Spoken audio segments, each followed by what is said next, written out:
وہاں جاتے ہی مجھے رنگ کر لینا، مجھے تسلی ہو جائے گی، انہوں نے علیزہ سے کہا تھا، اور کوشش کرنا کہ جلدی آ جاؤ۔ علیزہ نے مسکرا کر سر ہلا دیا تھا۔ عمر نے فرنٹ ڈور کھول دیا تھا۔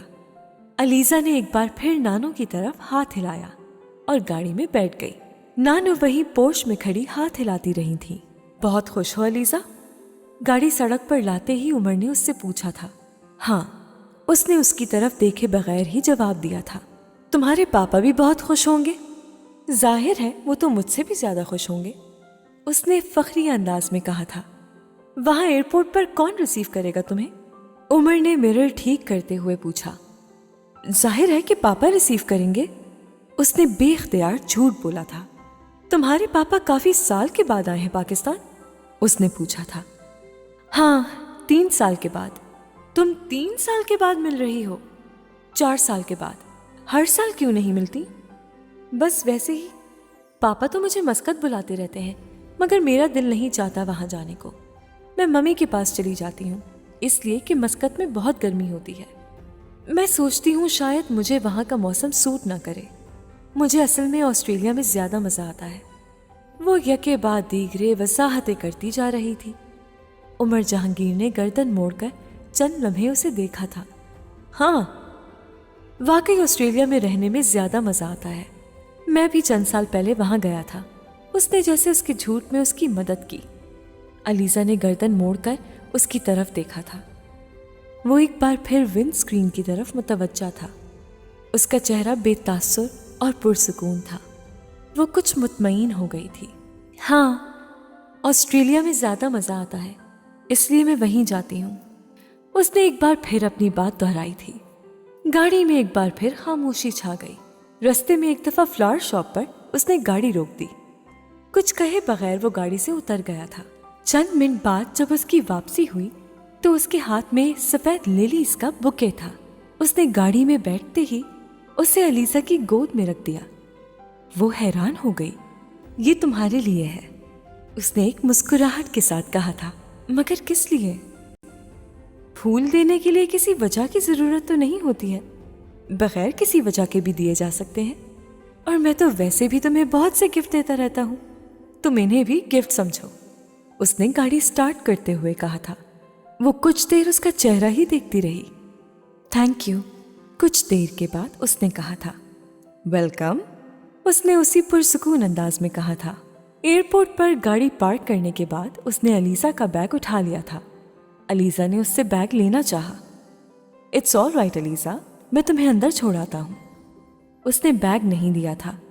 علیزہ نے دوبارہ اصرار نہیں کیا تھا۔ تم واپس کب آؤ گی؟ اس کے ساتھ چلتے ہوئے اس نے پوچھا۔ تقریباً 1 ہفتے کے بعد، یا شاید کچھ دن زیادہ لگ جائے، اس نے اسے بتایا تھا۔ واپسی پر تمہیں ایک اور خوشخبری ملے گی، اس نے سرسری سے انداز میں کہا تھا۔ علیزہ نے چونک کر اسے دیکھا تھا۔ وہ نارمل انداز میں مسکرایا تھا۔ کیسی خوشخبری؟ یہ تو تمہیں واپسی پر ہی پتہ چلے گی۔ پھر بھی آپ بتائیں تو صحیح، اس نے اصرار کیا تھا۔ بس یہ تو تمہیں واپس آنے کے بعد ہی پتہ چلے گا۔ وہ ٹس سے مس نہیں ہوا تھا۔ علیزہ نے اس کی طرف دیکھ کر کندھے اچکا دیے۔ بیگ اسے تھماتے ہوئے اس نے علیزہ کو خدا حافظ کہا تھا۔ وہ اندر جانے کے لیے مڑ گئی تھی۔ علیزہ، اسے اپنے پیچھے اس کی آواز سنائی دی تھی۔ اس نے مڑ کر دیکھا۔ I will miss you، اپنی مخصوص مسکراہٹ کے ساتھ اس نے انگلش میں کہا تھا۔ وہ کچھ حیرانی سے اسے دیکھتی ہوئی واپس مڑ گئی۔ امر بیل، باب 9۔ اگلے دن یونیورسٹی میں اس کا دل نہیں لگا تھا۔ گھر واپس آتے ہی وہ سیدھا کچن میں گئی۔ نانو، رات کے کھانے کے لیے کیا پکوا رہی ہیں؟ کوئی خاص چیز کھانے کو دل چاہ رہا ہے؟ نانو نے مسکراتے ہوئے پوچھا تھا۔ نہیں، میں اپنے لیے نہیں، عمر کے لیے پوچھ رہی ہوں۔ اس کے لیے کیا بنوا رہی ہیں؟ نانو کرسی پر بیٹھی ملازم سے فریزر صاف کروا رہی تھیں۔ انہوں نے کچھ حیرانی سے دیکھا تھا۔ عمر کے لیے تو کچھ بھی نہیں بنوا رہی۔ کیوں نانو؟ وہ کچھ حیران رہ گئی۔ آپ کو یاد ہے نا وہ رات کو آ رہا ہے؟ ہاں، مجھے یاد ہے۔ وہ 2 بجے کی فلائٹ سے یہاں آئے گا۔ پہنچتے پہنچتے اسے 3 بج جائیں گے۔ ظاہر ہے کہ اس وقت تو وہ کھانا نہیں کھائے گا، سیدھا سونے کے لیے چلا جائے گا۔ پھر بھی نانو، فرض کریں اس نے کھانا نہ کھایا ہوا تو؟ یہ فرض کرنے والی بات ہے ہی نہیں، وہ رات کا کھانا یقیناً فلائٹ میں ہی کھائے گا۔ تم جانتی ہو کہ کھانے کے معاملے میں وہ کتنا باقاعدہ ہے۔ پھر بھی نانو، بھوک کا کیا ہے، وہ تو کسی بھی وقت لگ سکتی ہے۔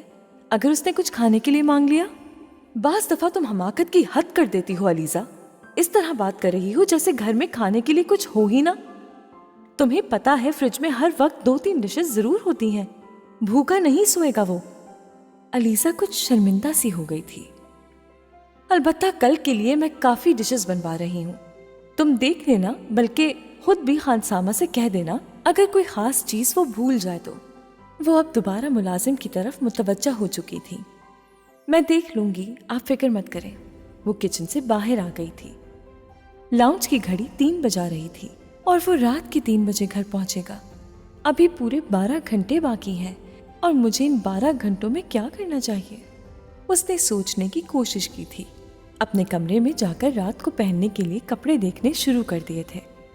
پھر ایک لباس اس نے منتخب کر ہی لیا تھا۔ ایک خیال آنے پر وہ واپس کچن میں آ گئی تھی۔ نانو، عمر ڈرائیور کو پہچانے گا کیسے؟ یہ ڈرائیور تو نیا ہے اور ڈرائیور بھی عمر کو نہیں پہچانتا۔ میں نے ڈرائیور کو عمر کی تصویر دکھا دی ہے۔ مزید احتیاط کے طور پر میں نے اسے کارڈ پر عمر کا نام لکھ دیا ہے۔ عمر کارڈ اس کے پاس دیکھ کر خود ہی آ جائے گا۔ ہاں، یہ ٹھیک ہے۔ وہ مطمئن ہو کر واپس اپنے کمرے میں آ گئی تھی۔ رات کا کھانا اس نے نانو کے ساتھ 8 بجے کھا لیا۔ پہلی بار کلاک کو بار بار دیکھتے ہوئے اسے احساس ہوا کہ وقت کو پڑ نہیں لگتے، بلکہ بعض دفعہ وقت بالکل رک بھی جاتا ہے۔ اس کی تیز رفتاری صبر آزما نہیں ہوتی، بعض دفعہ اس کی سست رفتاری بھی تکلیف دہ ہوتی ہے۔ نانو، آپ ڈرائیور کو کتنے بجے بھیجیں گی؟ کھانے سے فارغ ہو کر علیزہ نے پوچھا تھا۔ 1 بجے۔ آپ عمر کا انتظار کریں گی؟ ظاہر ہے مجھے تو ویسے بھی رات کو نیند نہیں آتی، مگر تم چاہو تو جا کر سو جاؤ۔ نہیں نانو، میں بھی انتظار کروں گی۔ تمہیں صبح یونیورسٹی جانا ہے؟ نانو نے اسے یاد دلایا۔ ہاں مجھے پتا ہے، لیکن کچھ نہیں ہوگا، اس نے ان کی یاد دہانی کو سنی انسنی کرتے ہوئے کہا تھا۔